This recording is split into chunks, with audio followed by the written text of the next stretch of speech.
CAA in all probability will be implemented before 2024 general elections. But then it is important for us to understand what this Amendment Act is that created a controversy. What about its constitutional validity?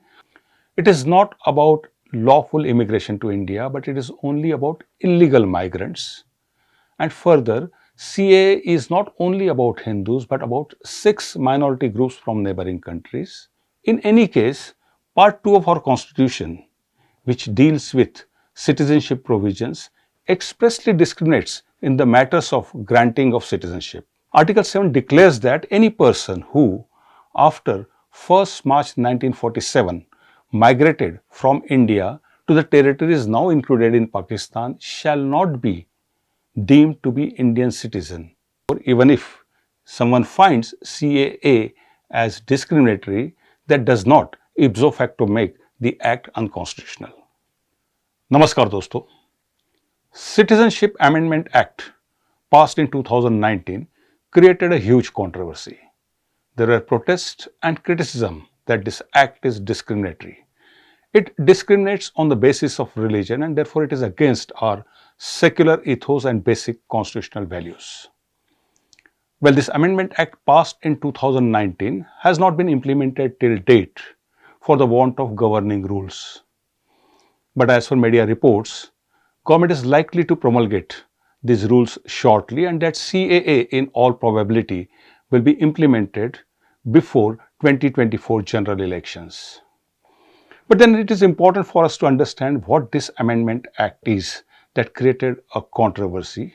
What about its constitutional validity? Are there any genuine concerns, or the controversy was triggered merely by a politically motivated misinformation campaign? Well, CAA 19 is an amendment to Citizenship Act 1955, the principal act which essentially provides procedure for acquisition of Indian citizenship. There are 4 ways of acquiring Indian citizenship, that is citizenship by birth, by descent, by registration and by naturalization. For the purpose of CAA, what we are interested in is citizenship by naturalization, which is a universal procedure. Most of the countries in their national laws provide for acquisition of citizenship by a non-citizen who lives in that country for a prescribed duration. Here there is an assumption that the non-citizen enters and lives in that country legally and lawfully. This aspect was specifically addressed in our Citizenship Act through an amendment in 2004, which excluded illegal migrants from citizenship rights. Now, 2004 amendment also mandated compulsory registration of Indian citizens and maintenance of a National Register of Citizens, that is NRC. So, it may be noted that the law regarding NRC came into effect way back in 2004 and not in 2019. Well, coming back to exclusion of illegal migrants from our Citizenship Act, when this amendment was discussed in 2004, certain members of parliament expressed concerns about the persecuted minorities from neighboring countries. Now, these concerns were expressed in the backdrop of a bitter history of partition and therefore a moral and historical obligation. Dr. Manmohan Singh, who was then leader of opposition in the Rajya Sabha, had demanded that government must consider the citizenship needs of these persecuted minorities liberally and compassionately. Now, these sentiments and the consensus in this regard reached in the parliament is exactly captured and reflected in Citizenship Amendment Act 2019. CA 19 is just a 1.5 page document and it declares that any person belonging to Hindu, Sikh, Buddhist, Jain, Parsi and Christian community from Afghanistan, Bangladesh and Pakistan who has entered India on or before 31st December 2014 shall not be treated as illegal migrant. Thus, we can see that CA 19 is not about lawful immigration from neighboring countries. it is only about illegal migrants and that it is not only about Hindus but about 6 minority groups from neighboring countries. And further, CAA does not grant citizenship to these minority groups but merely exempts them from being declared illegal migrants. If these are the facts, then why should there be any opposition to CAA? Well, it is true that CAA practically excludes only Muslim illegal migrants from the citizenship provisions. In that sense, it is discriminatory. But does that make it unconstitutional? And what about the provisions or practice in this regard followed in other countries? In the war-torn Afghanistan, when certain minority groups were facing persecution at the hands of Taliban, US Congress passed a resolution to resettle endangered minorities. Endangered minorities, namely Hindus and Sikhs, from Afghanistan to United States. Now you can see that there is selective positive discrimination in favor of certain persecuted minorities from Afghanistan. And this was done under US Immigration and Nationality Law 1952. And yet, CAA was criticized by certain government, non-government and political entities from United States.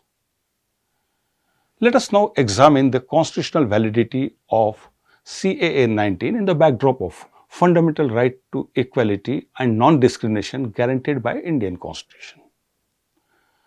Now, as far as citizenship rights of the foreigners are concerned, as per constitutional law established by Supreme Court of India, foreigners do not have fundamental right to citizenship. It has been further ruled that equality before law is not an absolute principle and that Constitution guarantees equality only amongst people who are equally placed, which means that there can be positive discrimination in favor of a class of people who are unequally placed if there is reasonable classification.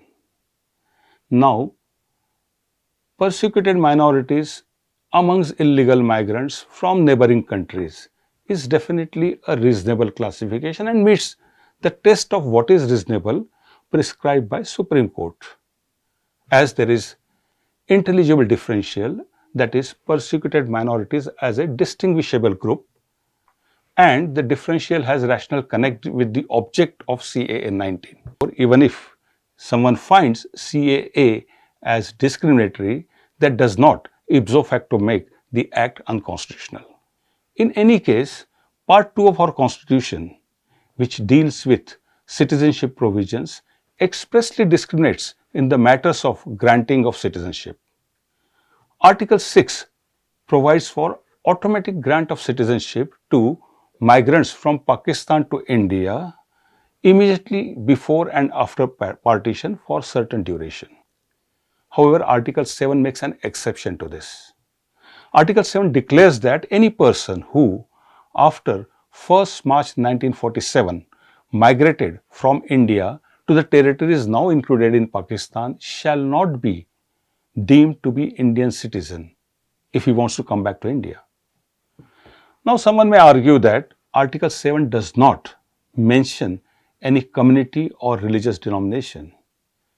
But then who were these people who, after 1st March 1947, migrated from India to Pakistan in anticipation of creation of Pakistan and then for whatever reason wanted to come back? Well, there is no doubt that Article 7 expressly discriminates against a religious denomination. Well, why the makers of Constitution thought it necessary to have such discriminatory article in our Constitution is another matter of debate. But then this article is definitely relevant for those who feel that CAA is discriminatory and therefore unconstitutional. Thus, we have seen that CAA 19 is an outcome of the consensus reached in the Parliament during 2003-2004. It is not about lawful immigration to India, but it is only about illegal migrants. And further, CAA is not only about Hindus, but about 6 minority groups from neighboring countries. And finally, there is no doubt about constitutional validity of CAA. And yet, there was opposition, protest, and a systematic misinformation campaign against CAA. A perception was created within India and abroad that a discriminatory unconstitutional law has been passed by Indian Parliament and that CAA along with NRC is going to deprive Indian Muslims of their citizenship rights. Even print media, whether knowingly or inadvertently, promoted this fake narrative.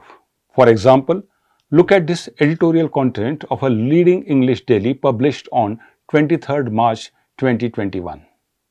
It says, and I quote, "Government has started discriminating between refuge seekers along religious lines and that under Citizenship Amendment Act, only Hindus fleeing Islamic countries in the neighborhood will be welcome." Now we know that this statement is absolutely false because CAA is not only about Hindus but about 6 minority groups. I had sent a mail to this newspaper pointing out this erroneous reference to CAA, but it was not even acknowledged. But then imagine the impact of such false editorial content when it gets reproduced or referred in the foreign media. At the height of CAA protest and agitation, CEO of Microsoft Satya Nadella had said something about CAA. He had said, I quote, "It is sad. It is just bad. I would love to see a Bangladeshi immigrant coming to India, creating the next unicorn or becoming CEO of Infosys." Now, Satya Nadella is mirroring his personal experience in the United States. However, here he presumes that CAA interferes with lawful interstate movement and specifically immigration from Bangladesh. Whereas the fact is CAA is only about illegal migrants. Lakhs of Bangladeshi nationals visit India every year as tourists. Thousands of Bangladeshi students are studying in India, and any one of them or any Bangladeshi national who lives or works in India legally can possibly create the next unicorn or become CEO, or for that matter, after living in India legally for the prescribed duration, can even acquire Indian citizenship by naturalization. CAA does not interfere with that. As such, when we talk about the success stories of expats in United States, obviously we talk about those success stories of lawful immigrants to United States. Then why this misconception about CAA? Well, there is a famous quote by Mark Twain that a lie can travel halfway around the world while the truth is putting on its shoes. There is no problem, there is no issue with having a difference of opinion or an alternate point of view on CAA. One may argue that the provisions of CAA should be extended even to the persecuted minority sects amongst Muslims in Pakistan like Ahmadiyas, which is a legitimate argument. Or one may question the rationale behind having 2014 as a cutoff date. If we believe in historic moral obligation, then why have a cutoff date of 2014? Well, in democracy, there has to be space for debate, discussion, criticism, and even protest. But the urgent need of the hour is to deal firmly with misinformation campaign and completely root out the fake narrative. If you find that there are any useful takeaways from this video, do like it, share it, and subscribe it. Thank you. Jai Hind.